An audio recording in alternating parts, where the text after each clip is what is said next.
Today we're tackling the filter method and solving the day 13 challenge of the 21-day coding challenge by Lighthouse Labs.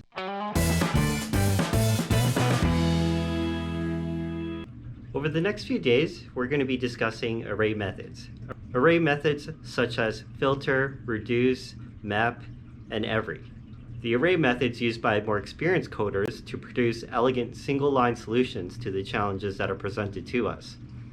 At the moment, these single-line solutions might feel complex, they might feel complicated, but we're going to take these methods and break them down one by one and explain exactly what they're doing. The goal at the end of the day is to get you to add these methods to your toolkit to make you an overall better programmer.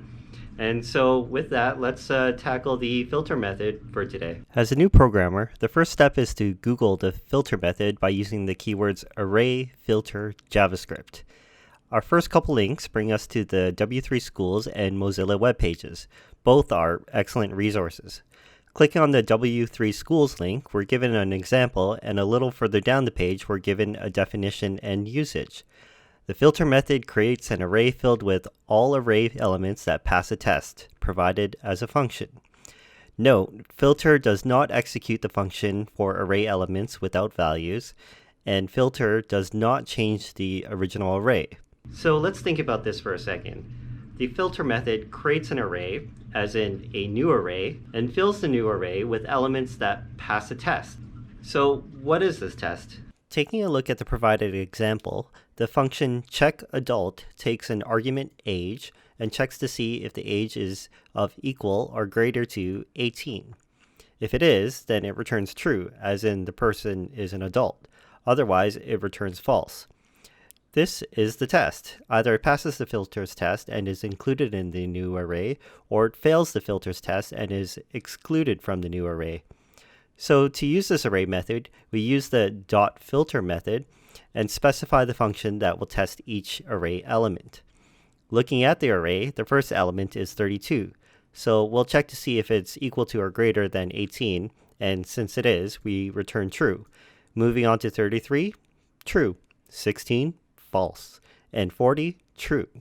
This means our new array will contain all the elements except for the 16. So looking at this, you might wonder why even bother using the filter method. After all, it's multiple lines of code. This is where the arrow functions might come in handy. I mean, why just not code a for loop and iterate through all the elements instead of writing all this extra code and a brand new function? Well, this is a particular case where arrow functions become very useful and can reduce those multiple line solutions into a single line of code. So let's take a look at that. We've already had the experience of converting regular functions to arrow functions, so let's go ahead and do that with the filter example. Where does age come from? Since we know that the array is called ages, representing a number of different ages, we know the singular will be age. So it makes most sense to name it that, but really we could have named it anything we wanted. I hope this dialogue brought us a little closer to mastering the filter method. And with that, let's tackle the Day 13 challenge of the 21-Day Coding Challenge by Lighthouse Labs. In Day 13, we're asked to complete 3 functions. That's 3 challenges in one. After reading the scenario, it becomes clear that the functions do similar things. So with that, let's tackle the first function, lights on. Step 1. Not wanting to modify the original array, I create an updated lights variable and copy the lights array that is passed to us. I start writing the for loop, wondering if I use the for in loop, whether or not assigning the variable will impact the element of the array itself. I reason it might not because it could be a copy opposed to a reference of the array element itself.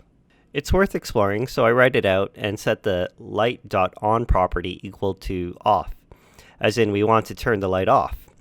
Then return the updated lights array to complete the function. At this point, I want to test the function to see if it works, and sure enough, it doesn't. I fail the test with the result of not turning off all the lights, meaning my code didn't work, and so I start to rewrite the code using the for I is equal to 0, I is less than the array length, and I++. Now, in review and upon further testing after submitting successful code, I realized that this could have worked if I'd used the proper syntax. But this is okay. It's all part of the developing process. Testing this new code results in success, so I move on to the second function, lights on, knowing that we're doing the same thing as lights off, but in reverse. I copy the body of lights on and paste it into the lights off function. I then modify the assignment to turn all the lights off. Testing at this point returns 6 passing tests, which 3 of the tests is to verify the first function, and the other 3 tests are to verify the second function. The third and final function also does something similar to the first and second function, so I start by copying the code. I realize the functionality we want has already been written, and so all I need to do is call the previous functions based on the value of lights are on. I remove the unnecessary loop and create an if statement that calls a function we previously wrote and returns a result. A little bit of cleanup, a test, submission, and we have a successful result. I hope you enjoyed this video, and as a reminder, I do post my code on GitHub for your reference. A link in the description below. We'll see you tomorrow.